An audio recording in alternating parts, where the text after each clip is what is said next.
Take the jacket off. It's getting hot in here. You know, one of my guests, you remember Internal Affairs was at the Bradbury building, right? I've been there. Yeah, you've fortunately been- not for the subject of an investigation, Right, but I've been there. And you know what? We used to call it the oven's hot. Yeah. Up in the 5th floor. And let me tell you something. It was hot plenty of times that I was up there Oh my putting on a gosh. case. So, okay, look, here we are, part 2. We discussed this really heartfelt, so many takeaways from this incident that happened when you were a mortar sergeant. But now what I really want to talk about, and I was fortunate and thankful for that matter for you to kind of give me a call and run this by me, this incident, and I'll front load it a little bit and you can just get right into it, is you were the chief of police at California City, and you had this situation of an incident of a couple of your police officers, and you know, you can tell me the story where you had some really tough decisions to make. And part of the process and decision making in this world of internal affairs, here you are now as an adjudicator, right? You are the final level of review. And at times it's tough. It's tough because it puts, I know for you, maybe emotionally and maybe even psych, kind of messes with you a lot because here you are in a whole different role. So, Jonny, just, you know, kind of take it away and let me know what happened. Well, you know, like we talked about, I retired from LAPD as a motor sergeant.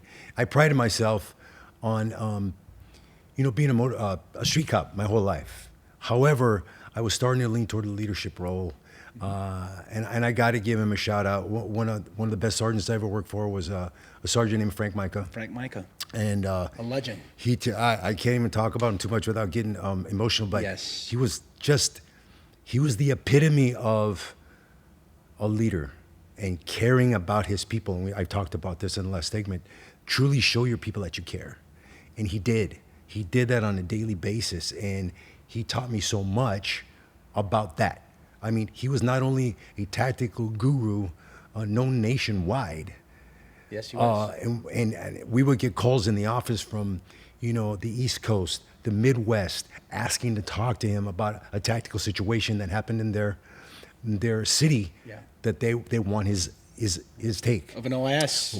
Correct. Of And observation. he was an amazing man, and I learned so much from him, and even at the sergeant level. But he got to know us, the guys in his unit, personally. He did things that he would have a barbecue every summer at someone's house, and he would pay for the whole shebang, and he would make it mandatory. You bring your wife and your kids because he wanted to know them. Christmas, same thing. 2004, I had cancer in my throat, and unbeknownst to me, and I was out for quite a while, he called my wife every 2 to 3 times a week to check on me. And I didn't find this out till later. So that's another reason when I wanted to be a leader. I said, I want to be that guy. The same reasons I came on the job. I had someone help me before I came on the job. I said, I want to be that guy. Right. So I learned so many things about leadership. And even at the sergeant level in our big machine, LAPD, we have a lot of responsibility. Oh, absolutely. And I talked about it earlier under my wingspan. I had 150 people that I was responsible for, and a lot to answer for to the captain if things were not going well. I had 2 answers for the captain. I told my guys that. She would say, Sergeant Walker, did you know? Yes, ma'am. Sergeant Walker, did you know? Yes, ma'am. Sergeant Walker, did you know? I'm on it. 3 words. I'm on it. I'm on it. Right. So I learned that. But I retired from the department. I think I'm going to ease off into the sunset. I'm doing my thing. I'm learning how to be an actor. As you know, I'm a musician. Yes. I got my whole entertainment thing rolling, man. And one day I get this call from a small city in Kern County. It's called California City. And a couple of the business owners, one of them who I've worked with, we were just really good friends. Actually, I met him. He used to own a reality show. And that's how I got the acting bug. He owned a reality show called Operation Repo. Okay. I don't know if you ever saw it. Anyway, I'm not plugging the show, but the thing is I got involved in that, and I kind of got that bug. I said, when I retire, that's what I want to do. I don't want to be in a reality show. because I'm here to tell you there's nothing real about reality. But I want to be an actor. I'm going to try that, man. I'm going to do it. So that's what I was doing when I get this call from this business people from this small city that I've never heard of, by the way. Right. And they said, hey, man, when you were in LAPD, how many people did you have under your span of control? I said, about 150. We have a problem here in our city, and we want you to come clean it up. I'm like, okay. I said, but there's what, a captain's job, lieutenant's job? No, we want you to be the chief. I said, chief? What do I know about command staff? Yeah, exactly. I mean, I was at this level. Yeah. Totally. However, I felt confident enough that I know how to lead the troops, right? Of course. I led motor cops, bro. Yeah. If you can do that successfully, Yes. you can lead anybody. Yeah, and you did 150. How many sworn and how about total sworn and civilian out of California City? 30. Okay. I had 8 sworn. 8 sworn. 8. In square miles, California City is the 3rd largest city in the state of California. It's 205 square miles. Population, about 14,000. That's when the prison was full. Ish. And they all live within about a 10-mile radius. Okay. In the summer, it averages about 115, 120 every day. And in the winter, it's right around 20 degrees every day. It's cold. That's a rough gig. It's not a real easy place to live, first of all. By those parameters, that's a rough gig, bro. But the problem was they felt that it was a lot of homegrown nepotism going on there. Absolutely. And just to give you some example, the chief, his father-in-law was one of his patrol sergeants. His sister-in-law was one of his jailers. The property guy was his best friend. It's very Mayberry-ish. Got it. But they wanted to be a professional department, and they bring me in. And the reason the position open was there was a major use of force prior to me going there that was not handled.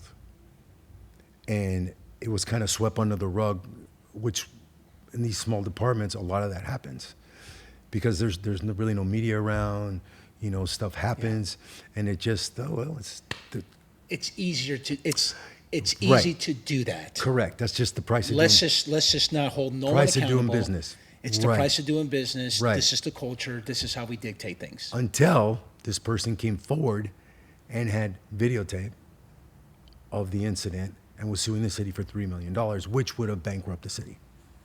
Okay. So they said, we need a change. Yeah, we need you. We're going to bring this guy in that nobody knows. And believe me, they all thought they knew me when I got there because, the internet's crazy. Yes. And they all had their preconceived notions about, he was never really a cop anywhere. He's just an actor. Musician. Oh, yeah, well, just on and on. The haters come out. As expected. Yes. And to be honest, did I really know how to be a chief? I don't think so. But I knew how to be a leader. Of course. And I knew, and I talked about it before, what can I give them? Yeah. What can I give them so they will follow and we can be successful? Mm-hmm. And the things I came up with was, I'm going to give them a comfortable place to work. The guys that worked out of town, I gave them a place to live while they were going their 3 to 4 day stretch. I tried to get them the best equipment I can give them. And my biggest push, which never panned out, and I believe this is important for every police department in the nation now, you can't overemphasize training. You just can't. Yes. Because we are under the microscope so badly now, and rightfully so. And it's okay.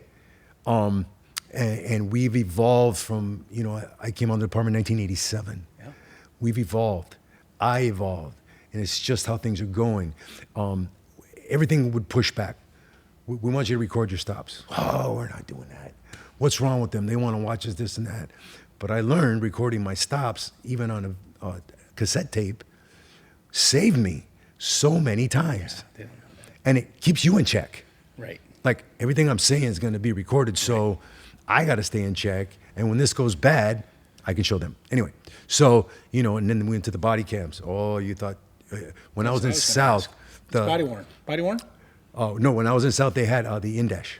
Right. They were just experimenting with that. Digital in-car video. Right, and they would, it was almost comical at times. Even though cops knew they were on video, they would forget, Yes. and they would say things on these videos that I would cringe.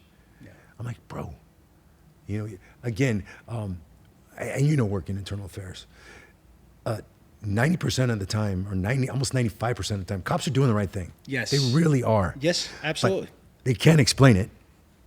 There's number one. And number two, they just do dumb stuff sometimes that they don't think anybody's going to hear and probably shouldn't hear. Correct. You know, if we're in a radio car and it's just you and me, you know, we're having guy talk or we're having cop talk or whatever it is, you know, what's the problem? But I get it. But they would say, like, I saw a pursuit one time, and these guys are going after this car and they're coming up to a red light. And as you know, our policy says you stop, you clear the intersection, and you go. They're running lights and sirens. They're doing the right thing. Yes. And the passenger says, partner, red light, red light, red light. He says, F it. Yeah. He burns the red light and gets T-boned. That's a problem. Yeah, of course. So, absolutely. Yeah. That happens But again, more often than we think. But again, let's go back to it. Is he caught up in the moment? Yeah. Yeah. Yeah. Did we get caught up in it? Sure. Was he doing anything malicious? I don't think so. Right. But did he take heavy days off of that? I would imagine he did. Yeah. But again, so I guess my point is you can't get enough training. When I was at training with Sergeant Micah, I would see classes come up once a week. We would take them through the 4-day course, and I would see the same mistakes consistently over and over every day. What does that tell you? There's a problem with our training. Yes. Yeah. And I can show you how to fix it. But we don't have the time because it's muscle memory. You know, malfunction drills. I can do malfunction drills in my sleep. Why? Because I did them every day. These guys do them once a year. So I would see guns go flying in the air. I would see them drop their guns. I would see them drop their magazines. So it's a muscle memory. So the point of my story is training is so important. Absolutely. And I think we're doing our officers a misjustice if we can't get them that. I know. And at Cal City, I just didn't have the personnel to spare to go get to cover for the guys that were going on training. Correct. So that was a problem. Yeah. So anyway, I get back on track. I'm sorry. I can talk all day on this stuff. But so I get handed this use of force when I walk in the door. Okay. And it's based on my opinion of the totality of the circumstances. It's pretty hellacious. Let me stop you right there. When you get handed this use of force, it was already investigated? Interesting you asked that. Because of the pressures that were put on by the city on the chief before he walked out the door and the interim chief coming in, they began an investigation. Okay. So, again... That should have been my first question. Right. Was it investigated? It was in process. Okay. All right. So I immediately get a hold of the investigator, which already is sketchy because he's out of state.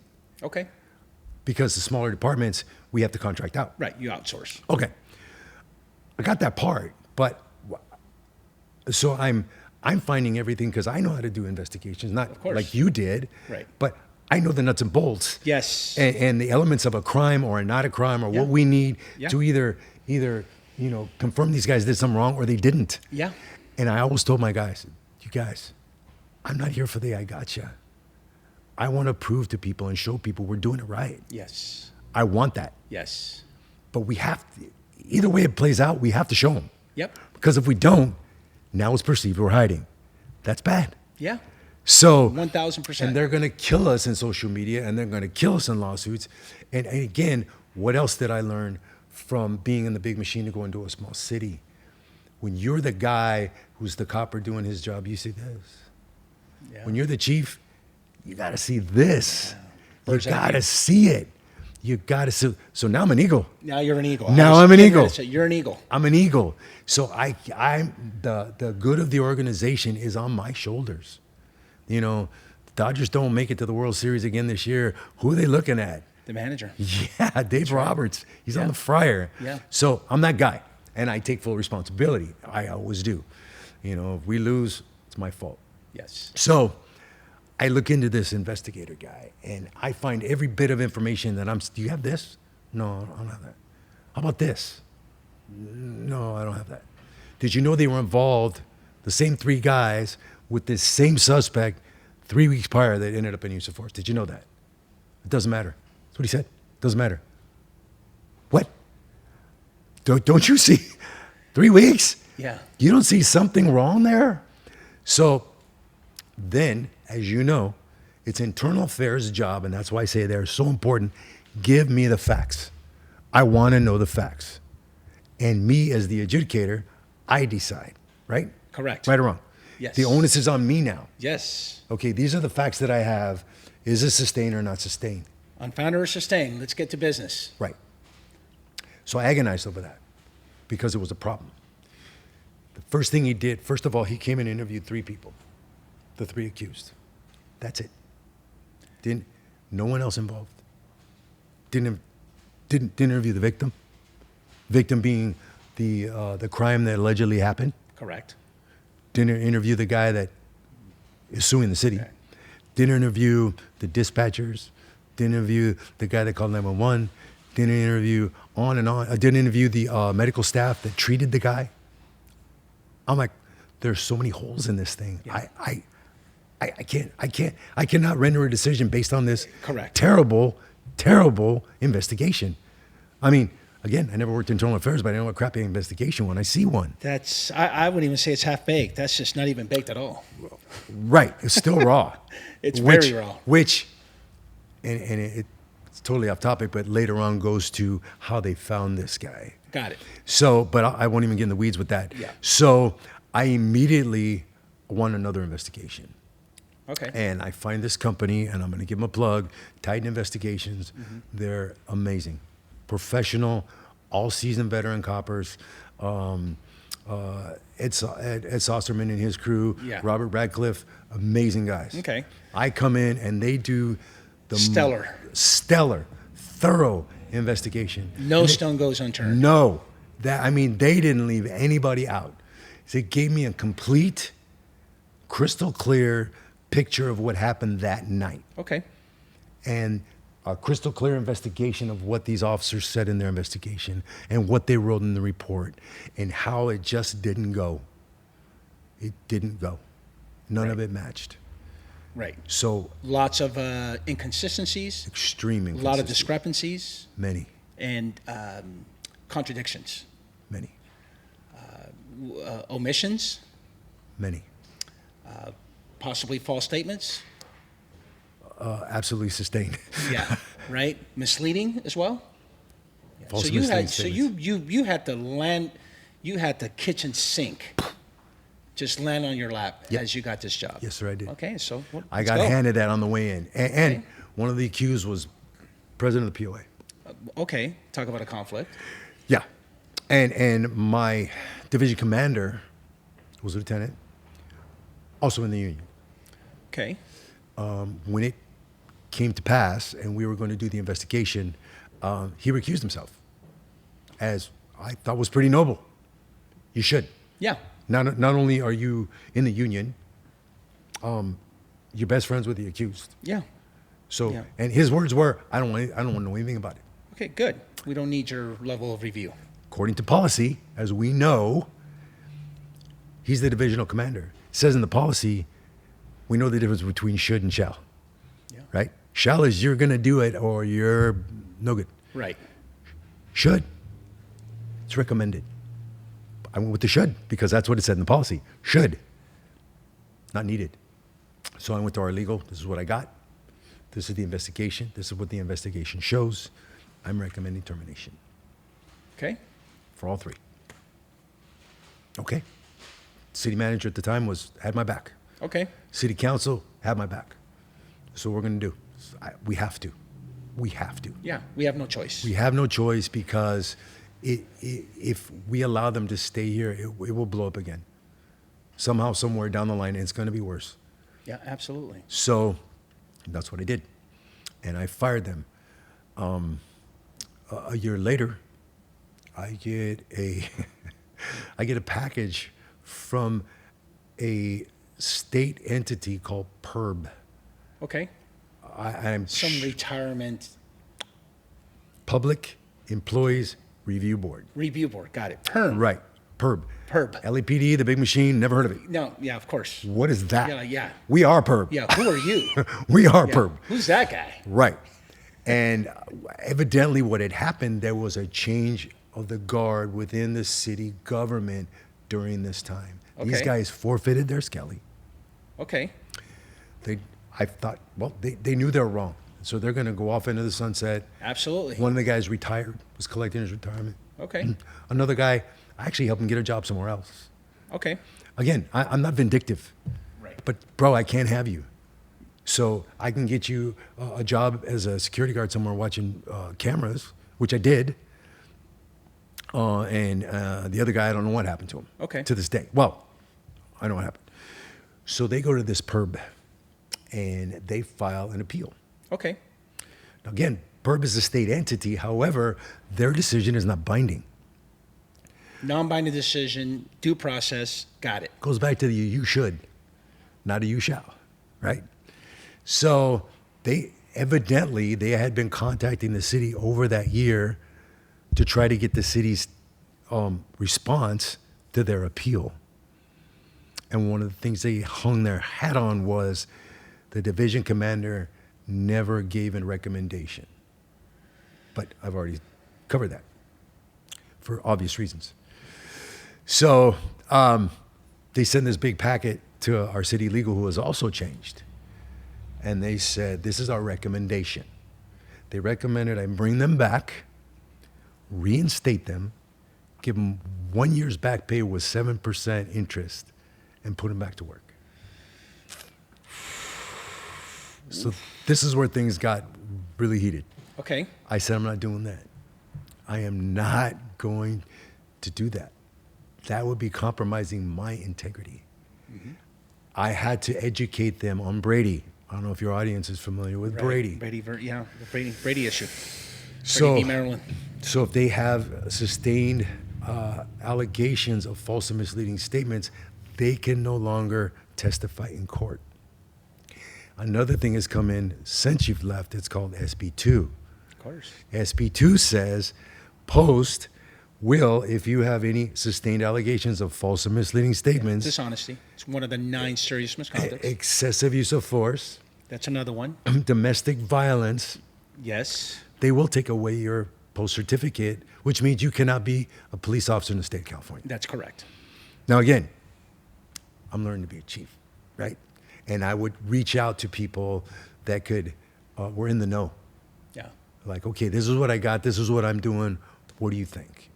You were one of those people. Yes. I'm like, hey, man, without naming names, or this is a situation I got. What do you think? What would you? It would be hypothetical all the time. What do you think about this, man? Yeah. Hey, Marlon. I got a hypo for you. Yeah. So what do you think about this? Yes. You're like, bro, what? You're like, what? You're like, what are you talking about? So I have this argument with city legal and the city manager, and I said, You're not doing this. I'm not doing it. Well, we're ordering you, which they can do. I work for them, to have a divisional commander's review. The guy that said he didn't want to know anything about it, right? The guy that's best friends with the accused, right? A guy that's still in their union, right? You sure you want to do that? Yeah. Yeah. So, what do you think the answer is going to be? Right. But again, I think... Not an answer, recommendation. Right. So I got this box of stuff with all the videotapes, and this is a Titan, they did audio forensics on this. Slowed down the audio so you can hear word for word what they're saying, which they denied, of course. But like, well, what about this? Yeah. What about that? I don't know. So I give it to him. I go, here you go.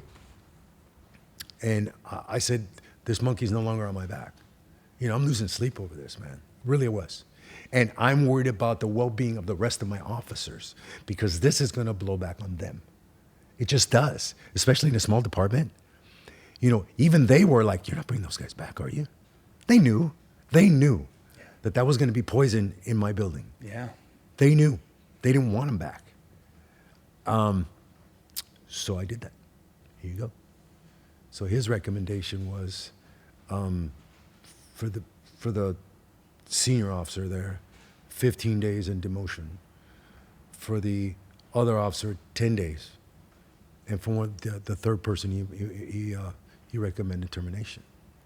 Now, as we know, that's his recommendation to me. But once again, the final onus rests on my back. Yes. And I know that was his mindset, because that way he still saves face with his friends. Yes. I told him not to fire you. So when we had a discussion about it in my office, he said, well, it doesn't matter what I say. Well, evidently, according to legal, it does. So they're saying, and the other thing I had told legal, I said, listen, what if we don't pay them? So they're going to sue. Okay. But they're going to sue anyway. Yes. So you're going to give them back all this money, and they're still going to sue. I know, you're going to bring them back. Comes out of my budget. I'm the chief again, right? Every dollar I had to account for. And I couldn't get certain things, like certain equipment that we needed and certain training that we needed, because that money's going out the window to these people that I've already fired. Wow. So now I'm really getting hammered. So now the lieutenant comes back with his finding, and now the fire is up on my butt. You see, the lieutenant said, he's the lieutenant. I'm the chief. It is my job to make those decisions. He made the recommendation. We want you to bring him back. I said, I'm not doing it. I'm not doing it. In fact, I need more money in my budget so I can bring in 4 more officers, because we were at 16. That gives me 2 guys a watch. 2 guys for 12 hours. Wow. Our closest backup was 45 minutes away. Talk about a tactical safety issue. Right. So I saw the writing on the wall. And I said, I'm going to fall on the sword for them. Because again, I was doing it because I was given that opportunity to try to lead and be a leader and take us to a professional place. Yep. Like you were told in the beginning. Correct. And I thought, who else is ever going to get that opportunity? I mean, I maybe could have made captain LAPD, maybe. Yeah. I was pretty confident. But again, I prided myself, I want to stay in the field with the troops, right? Absolutely. But now I'm in a whole new world. Yeah. And but in the meantime, I've got my executive post certificate. I've got my management post certificate. But I'm employing all those things that I learned from Sergeant Micah. Yeah. On how to be a leader, because we were small enough I could do that. Yes. Had picnics for them. I had every Thanksgiving and Christmas with them. I catered the food. I showed up. I brought my family, because that was what I felt would bring us together. Yes. So, unfortunately, it didn't pan out that way. And when I stood in front of them, again, it's a little emotional. I said, listen, I've never quit anything in my life, ever. I retired from LAPD because I thought I ran my time. I was good to go. But now I'm quitting. So again, that's heavy on me. Yes. But I truly believe if I leave, you're going to get the funding you need. So I walked out the door. Within 1 month, they got allocated for 4 more spots. Yeah, the writing was on the wall. The writing was on the wall. And I don't know how they're doing now. I hope they're doing well. You know, we were really doing well. I had less than 10% Part 1 crime across the board. That's awesome. Across the board. I didn't have one homicide while I was there. No major incidents, except for, we lost a couple of kids. That was national news. And the biggest thing that's ever happened in Cal City, 3 and 4-year-old went missing on a cold December night. We never found the kids. We ended up booking the parents for murder, and the parents just got sentenced. Wow. So I carried them through that. I carried them through COVID. I was answering radio calls during COVID. Wow. That's amazing. They're like, you're the chief. I said, here I am. Yeah. I'm here to serve you. That's right. And I tried to impose that on them. Yeah, absolutely. You know what, Johnny, the more I think about it, as I hear all this, I think about, with the faith of God, and I don't mean to get religious, but, all good things must be tested. Oh, absolutely. I believe that. And I really feel, as I'm listening to you, that maybe there wasn't much of a test in your illustrious career with the LAPD. Not enough. Or not enough. Right. For that matter. I agree. And then here you are in a position of leadership, and the task that you're so passionate about comes with many, many obstacles, to the point where, I'm going to test you, to see where we're at. And I got to tell you, as we sit here today, the way I'm listening is that, having to reflect, It goes to your health. Oh, yeah. It goes to your family. Yes. And there's things in life that sometimes you walk away so that you can smell, or you can have, I shouldn't say smell, you can have a breath of fresh air. Yes. But again, did it happen to me or did it happen for me? And I think, again, it happened for me because the things I took away Yes. and that I recognized, again, are now universal in our profession, officer wellness. Like you said, it's that heavy on me, man. Yeah. It's that heavy. I bet you wouldn't Just sleep. like when I was a motor sergeant and I got that ridiculous complaint with some of your other guests, I'm sure that thing sits heavy. So you got to think, what about the people under your command? Absolutely. So it didn't make me want to step away. I'm still up for the challenge, and if I still have a lot of gas in the tank, and if I could Yes. lead somewhere else, bro, I'd do that. I'd do it for free. Yeah. I would. Absolutely. I would, because I think it's important in this climate that officers need a leader who cares about them. I couldn't agree with you any more, only to continue to say that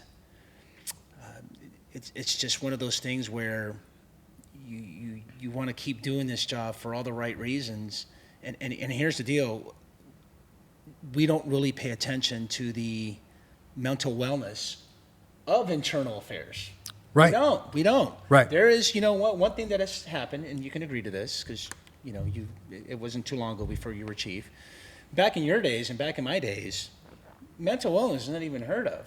You weren't allowed to talk about it. Not only that, the other thing is that we had life coaches. Oh my God, I have a life coach. They actually have companies and firms today where they actually have retired law enforcement officers, sergeants, personnel who are there to be your life coach, to talk about mental wellness. But what I don't get, and what we're touching in, and this is what I hope in the purpose of this show, is that this is also a component of mental wellness. Oh, absolutely. And we don't pay attention to that, because No. when you think of mental wellness, you think about what? You got into an OIS and you have to live with that homicide for the rest of your life. You took a life. You took a life. You get involved in, you see the worst of the worst, and you get heavily involved in drugs or alcohol. You get a divorce, and those are all things that happen, not just in this profession. Granted, we're magnified because, like you said, we see the worst things in the world, Right. and it consumes you. But to actually go through a process of being an adjudicator, a leader, I don't think that we don't do enough, and I hope we bring that out. I know that I'm affecting their life. Now, they lost their job. Yeah, it's a heavy How are they burden. going to pay their bills? Yeah. How do they pay the It's mortgage? a heavy burden. Right. And it's easy to get caught up in they did the wrong thing. I get that. They made a mistake, a huge mistake. And it's going to cost them, but that was their decision. However, I'm the one taking it away. Yeah, absolutely. But that's my job. That's what I promised to do. So it's a difficult dilemma. But again, I'm still willing to lead but I've learned so much now about how we have to care about each other. I used to tell them that every night. I said, listen, we don't take care of each other. Who's gonna? Yeah. Who's gonna? Because we got to go out. I said, you know why people call the police? Because they have a problem they cannot settle on their own. That's why you're there. Yeah.